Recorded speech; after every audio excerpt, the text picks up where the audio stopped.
Hi viewers, ఈరోజు మనం stock మార్కెట్లో ఎవరు ఇన్వెస్ట్ చేసుకోవచ్చు అనే దాని గురించి తెలుసుకుందామండి. అలాగే investment strategy for active income, అంటే జాబ్ కానీ బిజినెస్ కానీ చేస్తూ యాక్టివ్గా ఇన్కమ్ సంపాదిస్తున్న వాళ్ళు ఏ ఏ స్ట్రాటజీస్ ఫాలో అవ్వాలి ఇన్వెస్ట్మెంట్ చేసుకోవటానికి అనే దాని గురించి తెలుసుకుందామండి. అలాగే శ్రీలంక టూరు స్టార్ట్ అవుతుంది. ఇండియా వన్డే సిరీసు, తర్వాత T20 సిరీసు. యాక్చువల్గా అది ఈరోజు మొదలవ్వాల్సింది, తర్వాత దాన్ని పోస్ట్పోన్ చేయటం అయిందండి. 17వ తారీఖు పోస్ట్పోన్ అయింది. అయితే దానికి శ్రీలంక టూర్కి షేర్స్ టీము వన్డే 11 అని చెప్పి తెలుసుకుందామండి. మనం ఇప్పటివరకు స్టడీ చేసిన షేర్స్ ఒక 20 షేర్స్ వరకు స్టడీ చేసాం. దాంట్లో నుంచి బెస్ట్ ఒక 11 తీసుకున్నామండి. వాటి గురించి కూడా తెలుసుకుందాం. ముందుగా things should be in mind before investing in stock market. Stock మార్కెట్లో ఇన్వెస్ట్ చేసే ముందు ఇన్వెస్ట్ చేసేవాళ్ళు ముందుగా తెలుసుకోవాల్సినవి వాటి గురించి ఏంటని తెలుసుకోవాలనే దాని గురించి తెలుసుకుందామండి. హూ హ్యాస్ టు ఇన్వెస్ట్, ఎవరు ఇన్వెస్ట్ చేయొచ్చు స్టాక్ మార్కెట్లో? మొదటగా ఎర్నింగ్ ఇన్కమ్ ఫ్రమ్ జాబ్, అంటే ఏదైనా జాబ్ చేస్తూ రెగ్యులర్గా యాక్టివ్ ఇన్కమ్ సంపాదిస్తున్న వాళ్ళు ఎవరైతే ఉన్నారో వాళ్ళు చేసుకోవచ్చండి. అలాగే ఎర్నింగ్ ఇన్కమ్ ఫ్రమ్ బిజినెస్, అంటే బిజినెస్ చేస్తూ దాంట్లో యాక్టివ్గా ఇన్కమ్ సంపాదిస్తున్న వాళ్ళు కూడా ఇన్వెస్ట్ చేసుకోవచ్చండి. తర్వాత having income after all expenses, అంటే మనం పైన చెప్పుకున్నాం జాబ్ చేసేవాళ్ళు కానీ బిజినెస్ చేసేవాళ్ళు కానీ షేర్ మార్కెట్లో ఇన్వెస్ట్ చేయొచ్చు అని చెప్పుకున్నాం. కానీ వాళ్ళకి వచ్చే ఇన్కమ్, యాక్టివ్ ఇన్కమ్, జాబ్ మీద కానీ బిజినెస్ మీద కానీ మంత్లీ వచ్చే ఇన్కంలో వాళ్ళ ఖర్చులు పోగా మిగిలిన ఇన్కమ్ ఉంటేనే షేర్ మార్కెట్లో ఇన్వెస్ట్ చేసుకోవాలండి. అంటే సేవింగ్స్ ఉండాలండి కంపల్సరీ. తర్వాత ability to hold the stocks for long term. ఇందులో ఇప్పుడు మనం పైన చెప్పిన క్రైటీరియా ఎవరికైతే ఉంటుందో వాళ్ళు ఇన్వెస్ట్ చేసుకున్నా కూడా లాంగ్ టర్మ్ ప్రాస్పెక్టివ్తో ఉండాలండి. కొనుక్కొని వెంటనే లాభాలు వస్తాయి బయటకు వచ్చేద్దామని అలాంటి వాళ్ళు కొనుక్కోకూడదండి. ఎందుకంటే ఒక్కోసారి మార్కెట్లు లాభాలు కాకుండా నష్టాలు కూడా వెళ్తుంటాయి. అందుకని అలాంటి టైంలో భయపడి బయటకు వచ్చేయటం ఇలాంటివి చేయకుండా మంచి షేర్లు చూసుకొని సెలెక్ట్ చేసుకొని వాటిలో ఇన్వెస్ట్ చేసుకొని లాంగ్ టర్మ్ కోసం పెట్టుకోవాలండి. లాంగ్ టర్మ్ కోసం అంటే 5 years, 10 years, 15 years మీ ఓపిక, మీకు పేషెన్స్ ఎంత ఉండి ఓపిక ఇన్వెస్ట్ చేసుకొని ఉండగలుగుతారో అంతకాలం ఉండాలండి. తర్వాత ability to maintain patience in market corrections, అది పేషెన్స్ ఉండాలండి. మార్కెట్లో కరెక్షన్స్ వచ్చినప్పుడు మనం తొందరపడి బయటకు వచ్చేయటం కానీ ఇలాంటివి కానీ కాకుండా మనం కొనుక్కున్నటువంటి స్టాక్స్ ఏవవుతున్నాయో వాటిని స్టడీ చేసుకొని ఫండమెంటల్గా అవి వర్తున్న కంపెనీలు అయి ఉండి ఫ్యూచర్లో పెరుగుతాయి అనుకుంటే వాటిలో నుంచి లాసులు బుక్ చేసుకోవడం అలాంటివి చేసుకోకూడదండి. తర్వాత having time to review the stocks once in a month. తర్వాత మీరు ఇన్వెస్ట్ చేసుకున్న షేర్లు ఏవైతే ఉంటాయో మీ పోర్ట్ఫోలియోలో వాటిని కనీసం నెలకి ఒకసారనే రివ్యూ చేసుకుంటుండాలండి. ఏంటి షేర్లు పెరిగినాయా లేకపోతే తగ్గినాయా, ఒకవేళ తగ్గితే ఎందుకు తగ్గినాయి అని చెప్పి ఆ తగ్గిన షేర్లు ఏవైతే ఉన్నాయో వాటి కంపెనీల గురించి ఒకసారి మీరు రివ్యూ చేసుకోవాలండి. అంటే మామూలుగా మార్కెట్లో ఏమైనా సెంటిమెంట్ వల్ల కరెక్షన్స్ వల్ల తగ్గినాయా లేకపోతే కంపెనీలో గ్రోత్ ఏమైనా తగ్గడం వల్ల తగ్గినాయా అవన్నీ ఒకసారి చెక్ చేసుకొని చూసుకోవాలండి. తర్వాత ఇంపార్టెంట్ పాయింట్ వచ్చేసి invest only 25% from your savings. అంటే ఇప్పుడు జాబ్ చేస్తుంటే వచ్చిన ఇన్కంలో నుంచి అన్ని ఖర్చులు పోనా మిగిలిన అమౌంట్ ఏదైతే ఉంటుందో అందులో నుంచి 25% మాత్రమే మీరు స్టాక్ మార్కెట్లో ఇన్వెస్ట్ చేసుకోవాలండి. తర్వాత follow the update news for stocks in పోర్ట్ఫోలియోలు. మీరు కొనుక్కున్న స్టాక్స్ ఏవైతే ఉన్నాయో ఆ స్టాక్స్ గురించి రెగ్యులర్గా మీరు వాటి గురించి న్యూస్ తెలుసుకుంటూ ఉండాలండి. తర్వాత approach your financial advisor before investing. ఇవన్నీ క్రైటీరియా మీకు ఉన్నా కూడా మీకు పేషెన్స్ ఉండి అన్నీ ఉండి సేవింగ్స్ ఉండి చేసుకోవాలనుకున్నా కూడా మీరు ఫైనాన్షియల్ అడ్వైజర్ని తీసుకున్న తర్వాతే ఇన్వెస్ట్ చేసుకోండి. అంతే తప్ప నేను చెప్పానని మాత్రం చేసుకోవద్దండి. తర్వాత strategy for investors earning income from job. ఇప్పుడు చెప్పుకున్నాం కదండి, జాబ్ చేసేవాళ్ళు కానీ బిజినెస్ చేసేవాళ్ళు కానీ ఇన్వెస్ట్ చేసుకోవచ్చని. అయితే వాళ్ళు స్ట్రాటజీ ఎలా ఫాలో అవ్వాలి, ఎలా ఇన్వెస్ట్ చేసుకోవాలి, ఎప్పుడు ఎంత ఇన్వెస్ట్ చేసుకోవాలనే దాని గురించి చూద్దామండి. ఎగ్జాంపుల్గా ఒక మంత్ గురించి తీసుకున్నామండి. జనరల్గా జాబ్ చేసేవాళ్ళు అంటే మంత్లీ ఇన్కమ్ వస్తుంది కదా, దాన్ని బట్టి suppose net income from job మీద పర్ మంత్ 50,000 వస్తున్నది అనుకోండి ఇన్కమ్. టోటల్ మంత్లీ ఎక్స్పెన్సెస్ వచ్చేసి ఒక 30,000 ఖర్చు అవుతుంది అనుకోండి వచ్చిన డబ్బుల్లో నుంచి, ఇన్కంలో నుంచి. సేవింగ్స్ వచ్చేసి 50,000 మైనస్ 30,000 20,000 సేవింగ్ అవుతుందండి, టోటల్ సేవింగ్స్ అవుతాయి. అందులో నుంచి మీరు దేనిలో ఎంతెంత ఇన్వెస్ట్ చేసుకోవాలనే దాని గురించి తెలుసుకుందామండి.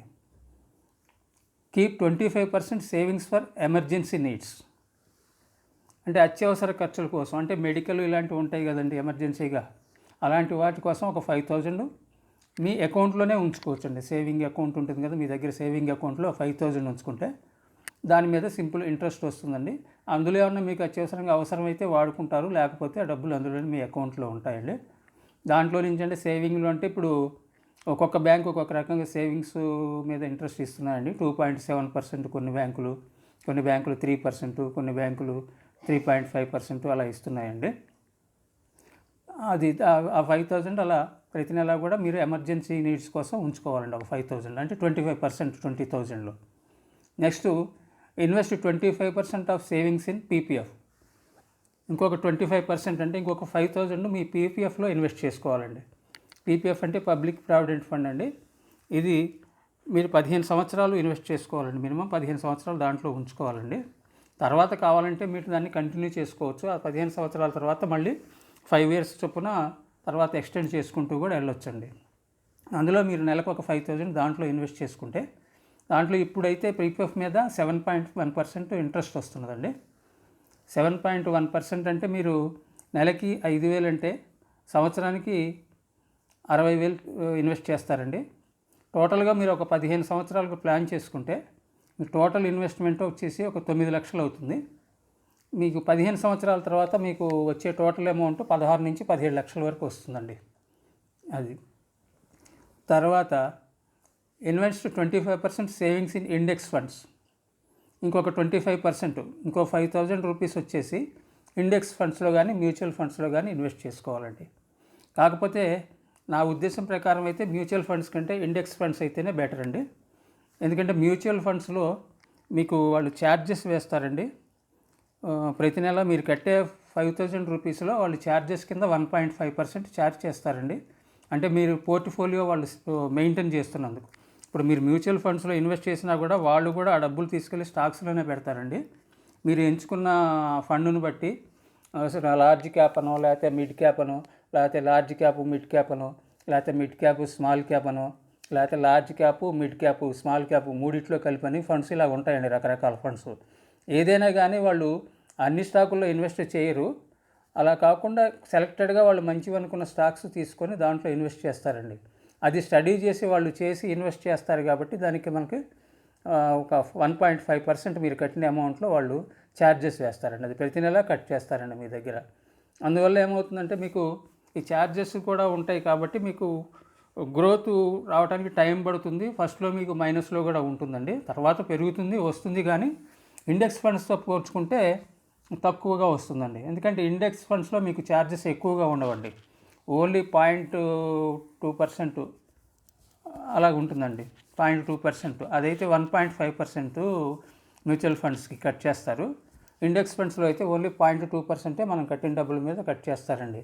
ఎందుకంటే వాళ్ళు ఇండెక్స్ ఫండ్స్ కంటే వాళ్ళు స్టడీ చేయాల్సిన అవసరం ఏమి ఉండదండి. ఇండెక్స్ ఫండ్స్ అంటే ఇప్పుడు నిఫ్టీలో ఇన్వెస్ట్ చేశారనుకోండి, నిఫ్టీ 50 కంపెనీస్ ఉంటాయండి. నిఫ్టీలో 50లో మనం కట్టిన డబ్బులు ఏవైతే ఉన్నాయో 5,000 అన్ని 50 కంపెనీల్లో కూడా వాళ్ళు ఇన్వెస్ట్ చేస్తారండి, దాన్ని డివైడ్ చేసుకొని దాని ప్రకారం. అందుకని వాళ్ళు దాన్ని మేనేజ్ చేయడానికి వాళ్ళకి అంత ఇబ్బంది ఏమి ఉండదు కాబట్టి ఛార్జెస్ కూడా తక్కువగానే ఉంటాయండి. అది ఇంకా తర్వాత 4వది invest balance 25% savings in stock market. ఇంకా ఇవన్నీ అయిపోయిన తర్వాత మిగిలిన 5,000 ఏవైతే ఉన్నాయండి మీ సేవింగ్స్లో 25%, అది మాత్రమే మీరు స్టాక్ మార్కెట్లో ఇన్వెస్ట్ చేసుకోవాలండి. అది కూడా మీరు చూసుకొని మీకు నచ్చితేనే, ఇప్పుడు నేను చెప్పినవి ఏవైనా కూడా చూసుకొని మీకు ఇష్టం ఉంటే అలాగే ప్లాన్ చేసుకొని ఇన్వెస్ట్ చేసుకోండి. తర్వాత ఇప్పటివరకు మనం ఒక 20 స్టాక్స్ గురించి తెలుసుకున్నామండి. అన్నీ కూడా డివిడెండ్ పే చేసేవి, అప్పులు లేనటువంటి కంపెనీలు, తర్వాత ఎర్నింగ్ పర్ షేరు, ఒక షేర్ మీద వాళ్ళు సంపాదిస్తున్న అమౌంట్ ఎక్కువ ఉన్నటువంటివి, తర్వాత అప్పులు లేనటువంటివి అని కూడా చెప్పుకున్నాం కదండి. అలాంటి మంచి షేర్లన్నీ కూడా చూసి మనం ఒక 20 షేర్లు చెప్పుకున్నామండి ఇప్పటి వరకు. ఒక లార్జ్ క్యాప్ నుంచి, మిడ్ క్యాప్ నుంచి, స్మాల్ క్యాప్ నుంచి, అన్నిటి నుంచి కూడా తీసుకున్నాము. ఇప్పుడైతే మనం 3 రకాల టీంలు అని చెప్పుకున్నాం కదండి. టెస్ట్ అని, వన్ డే అని, తర్వాత స్మాల్ క్యాప్ అని చెప్పుకున్నాం కదా. ఇప్పుడు ఈ శ్రీలంక సిరీస్ స్టార్ట్ అవ్వబోతున్నది కాబట్టి దీనికి గుర్తుగా ఉంటుందని చెప్పి ఒక వన్ డే 11 టీము నేను సెలెక్ట్ చేసుకున్నానండి. ఇప్పుడు మనం డిస్కస్ చేసుకున్నటువంటి 20 స్టాక్స్లో నుంచి ఇందులో చూసుకొని మీకు నచ్చితే మీరు ఇన్వెస్ట్ చేయాలనుకుంటే చేసుకోండి. నేను చెప్పానని మాత్రం చేయొద్దండి. యాక్చువల్గా ఈరోజు మ్యాచ్ స్టార్ట్ అవ్వాల్సింది, అది పోస్ట్ పోన్ అయింది 17వ తారీఖుకి. నేను స్టడీ చేసి పెట్టుకున్నాను, కానీ ఈ 17వ తారీఖు లోపు ఎప్పుడో ఈ లోపు నేను దాంట్లో కొద్దిగా ఇన్వెస్ట్ చేసుకొని టీంను రెడీ చేసుకుంటానండి. నేను ఆ స్టాక్స్ పేర్లు ఒకసారి చెప్తాను, చూసుకోండి. ఫస్ట్ది వచ్చేసి క్యాస్ట్రాల్ ఇండియా. ఇది మిడ్ క్యాప్ షేర్ అండి. దీని కరెంట్ మార్కెట్ ప్రైస్ 142.9. దీని సెక్టర్ వచ్చేసి కెమికల్స్ అండి.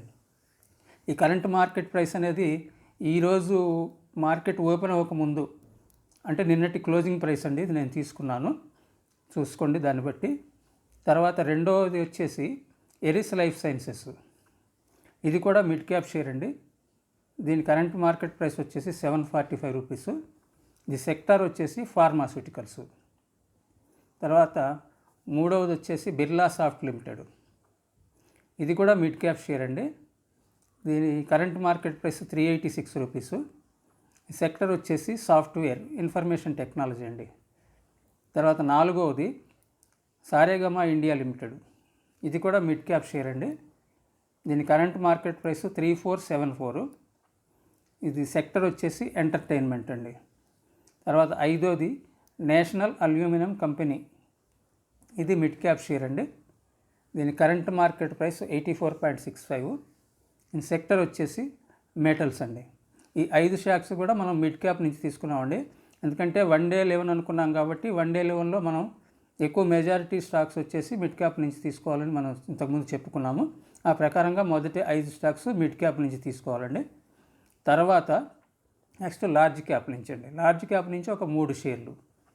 అందులో ఆరోది రిలయన్స్ ఇండస్ట్రీస్ అండి. ఇది లార్జ్ క్యాప్ షేర్ అండి. ఇది మార్కెట్ లీడర్స్లో ఒకటండి. దీని కరెంట్ మార్కెట్ ప్రైస్ వచ్చేసి 2081.95. దీని సెక్టర్ వచ్చేసి రిఫైనరీస్ అండి. తర్వాత ఏడవది హెచ్డిఎఫ్సి బ్యాంక్ లిమిటెడ్. ఇది కూడా లార్జ్ క్యాపేనండి. దీని కరెంట్ మార్కెట్ ప్రైస్ 1487.30. ఇది సెక్టర్ బ్యాంక్స్ అండి, ప్రైవేట్ బ్యాంకు. తర్వాత ఎనిమిదవది వచ్చేసి హిందుస్థాన్ యూనిలివర్. ఇది కూడా లార్జ్ క్యాపేనండి. దీని కరెంట్ మార్కెట్ ప్రైసు 2440.30. సెక్టర్ వచ్చేసి ఎఫ్ఎంసీజీ. తర్వాత తొమ్మిదవది జిఎం బ్రేవరీస్ లిమిటెడ్. ఇది స్మాల్ క్యాప్ షేర్ అండి. దీని కరెంట్ మార్కెట్ ప్రైస్ వచ్చేసి 593 రూపీస్. సెక్టర్ వచ్చేసి బ్రేవరీస్ అండి. తర్వాత 10 మ్యాజిగాన్ షిప్ బిల్డర్స్. ఇది స్మాల్ క్యాప్ అండి. దీని కరెంట్ మార్కెట్ ప్రైస్ వచ్చేసి 246 రూపీస్. సెక్టర్ వచ్చేసి షిప్ బిల్డింగ్ అండి. తర్వాత 11 లాస్ట్ అండి హైడెల్బర్గ్ సిమెంట్. ఇది స్మాల్ క్యాప్ షేర్ అండి. దీని కరెంట్ మార్కెట్ ప్రైస్ వచ్చేసి 261.05. సెక్టర్ వచ్చేసి సిమెంట్ సెక్టర్ అండి. ఇప్పుడు మనం ఈ మొత్తం 11 స్టాక్స్ తీసుకున్నాం. ఈ 11 స్టాక్స్ కూడా ఒక్కొక్క సెక్టర్ నుంచి తీసుకున్నాం అండి. డిఫరెంట్ సెక్టర్ నుంచి తీసుకున్నాం అండి. మొత్తం 11 స్టాక్లు చూసుకొని మీరు దీన్ని మనం ఆల్రెడీ డిస్కస్ చేసుకున్నాం కదా, వన్ డే 11 టీమ్కి ఎలా ఇన్వెస్ట్ చేసుకోవాలనేది. అది ఇన్వెస్ట్మెంట్ ఆ స్ట్రాటజీ ప్రకారం ఎగ్జాంపుల్ ఒక 1 lakh పోర్ట్ఫోలియో అయితే మీరు ఆ రేషియో ప్రకారం మిడ్ క్యాప్లో 50,000, లార్జ్ క్యాప్లో 30,000, స్మాల్ క్యాప్లో 20,000 పెట్టుకోవాలండి టోటల్గా 1 lakhకి. అయితే అందులో మొత్తం ఇప్పుడే కాకుండా ఫస్ట్ ఫేజ్ కింద ఒక సగం మిడ్ క్యాప్లో అయితే ఒక 25,000, లార్జ్ క్యాప్లో అయితే ఒక 15,000, స్మాల్ క్యాప్లో అయితే ఒక 10,000 ఇన్వెస్ట్ చేసుకోవచ్చండి. మిగిలినవి రేపు ఎప్పుడైనా మార్కెట్లు కరెక్షన్లు వచ్చినప్పుడు తగ్గినాయి అనుకున్నప్పుడు చూసుకొని మిగిలిన సెకండ్ ఫేజ్ కింద మిగతా అమౌంట్ మీరు ఇన్వెస్ట్ చేసుకోవచ్చండి. అయితే మీరు ఇప్పుడు నేను చెప్పిన షేర్లు కానీ ఆ టీము కానీ ఏదైనా కానీ మీరు దేనిలో ఇన్వెస్ట్ చేసుకోవాలనుకున్నా కూడా నేను చెప్పిన పాయింట్లని దృష్టిలో పెట్టుకొని మీకు నచ్చితేనే మీరు ఎందులోనైనా ఇన్వెస్ట్ చేసుకోండి. ఎందుకంటే రిస్క్ కానీ రివార్డ్ కానీ మీదే ఉంటుంది కాబట్టి ఆలోచించుకొని మీరు చేయాలో వద్దో మీరే నిర్ణయం తీసుకోండి. నేను చెప్పానని మాత్రం దేనిలోనూ ఇన్వెస్ట్ చేయొద్దండి దయచేసి. Thank you.